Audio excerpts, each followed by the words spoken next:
जय श्री कृष्ण मित्रों। जरासंध कौन था? आज हम जानेंगे उसके बारे में रोचक जानकारी। कहते हैं कि जरासंध ने अपने पराक्रम से 86 राजाओं को बंदी बना लिया था मित्रों। बंदी राजाओं को उसने पहाड़ी किले में कैद कर लिया था। यह भी कहा जाता है कि जरासंध 100 राजाओं को बंदी बनाकर किसी विशेष दिन उसकी बलि देना चाहता था, जिससे कि वह चक्रवर्ती सम्राट बन सके। ऐसे कई कारण हैं जिसके चलते जरासंध की पुराणों में बहुत चर्चा होती है। कौन था दोस्तों जरासंध? इसके बारे में हम जान लेते हैं। महाभारत काल के सबसे शक्तिशाली राजा मगध का सम्राट था जरासंध। वह बृहद्रथ नाम के राजा का पुत्र था।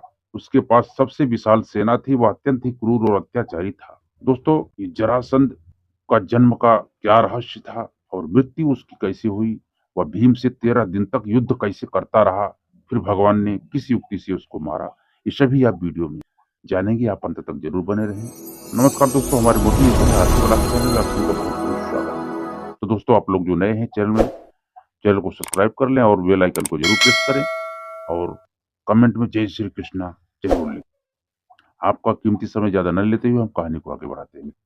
महाभारत काल के सबसे शक्तिशाली राज्य मगध का सम्राट था जरासंध। वह बृहद्रथ नाम के राजा का पुत्र था। उसके पास सबसे विशाल सेना थी। वह अत्यंत ही क्रूर और अत्याचारी था।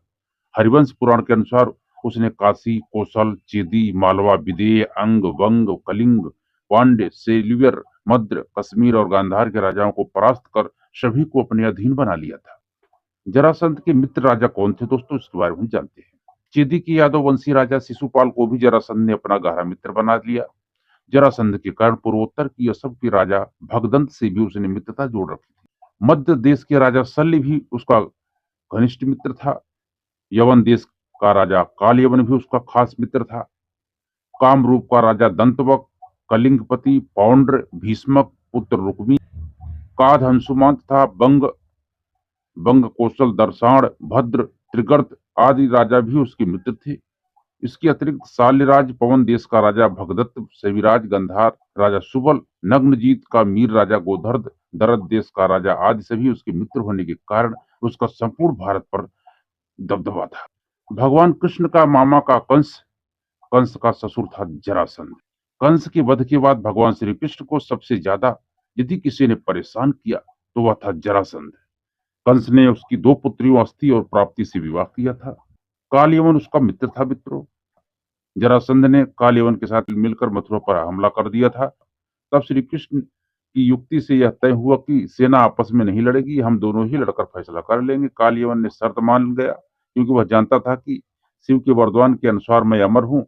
जब वह श्री कृष्ण को मारने के लिए लपका तो श्री कृष्ण मैदान छोड़कर भागने लगे। कालयवन भी उसके पीछे भागा। अंततः श्री कृष्ण एक गुफा में चले गए मित्रों, और वहां पर मुचकुंद नामक राजा जो सोए हुए थे, उनको वरदान प्राप्त था कि यदि तुमको कोई सोते हुए जगाएगा तो वहीं भस्म हो जाएगा। तो दोस्तों, उसको वहां ले जाते हैं और वह वहीं भस्म हो जाता है। तो दोस्तों, जरासंध का जन्म हम जान लेते हैं। आप लोग वीडियो में बने रहे दोस्तों, बहुत ही इंफॉर्मेटिव जानकारी आपको दे रहा हूँ जो आपको किसी ने नहीं बताया होगा। मगध के सम्राट बृहद्रथ की 2 पत्नियां थी। जब दोनों से कोई संतान नहीं हुई तो एक दिन वे महात्मा चंड कौशिक के पास गई और उनको अपनी समस्या बताई। महात्मा चंड कौशिक त्रिकालदर्शी थे। उन्होंने एक फल दिया और कहा कि ये फल वे अपनी पत्नी को खिला देना, इससे संतान की प्राप्ति होगी। राजा ने वह फल काट कर अपनी दोनों पत्नियों को खिला दिया।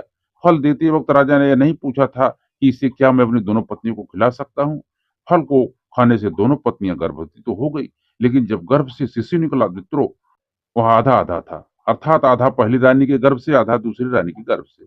दोनों रानियों ने घबराकर उस शिशु के दोनों जीवित टुकड़े को बाहर फेंकवा दिया। उसी दौरान वहां से एक राक्षसी का गुजरना हुआ। जब उसने जीवित शिशु के 2 टुकड़े को देखा तो उसने अपनी माया से उन दोनों टुकड़ों को आपस में जोड़ दिया और वह शिशु एक हो गया। एक होते ही वह शिशु दहाड़े मार मार कर रोने लगा। उसके रोने की आवाज सुनकर दोनों रानियां बाहर निकली और उस बालक और राक्षसी को देखकर आश्चर्य पड़ गई।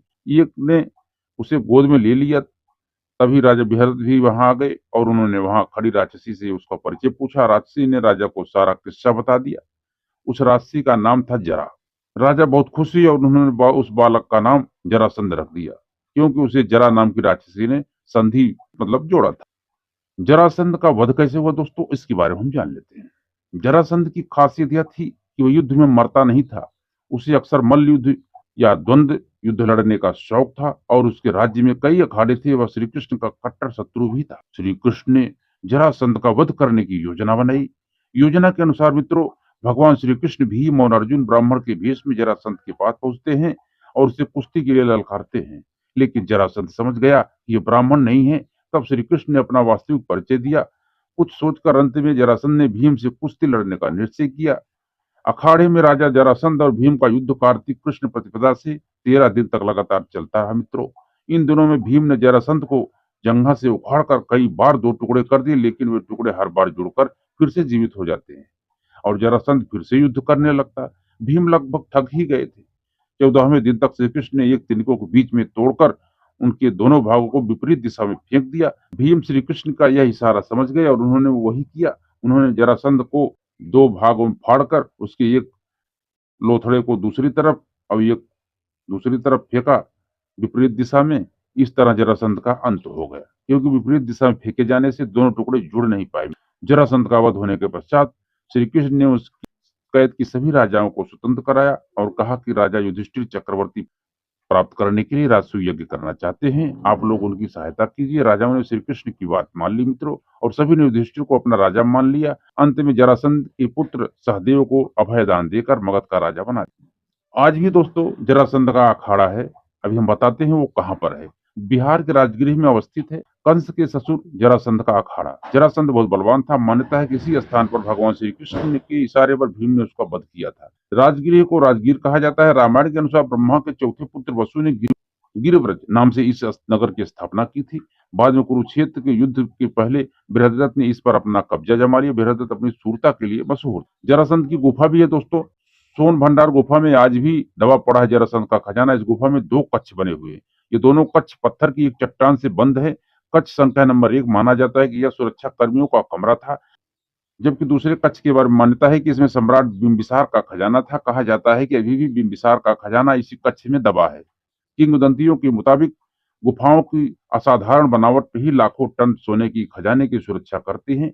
इन गुफाओं में छिपे खजाने का तक जाने का रास्ता एक बड़े प्राचीन पत्थर के पीछे से होकर जाता है। कुछ का मानना है कि खजाने तक पहुंचने का रास्ता वैभवगिरी पर्वत सागर से होकर तप्तपर्णी गुफाओं तक जाता है, जो सोन भंडार की गुफा की दूसरी तक पहुंचता है। तो दोस्तों, ये जानकारी आपको कैसी लगी?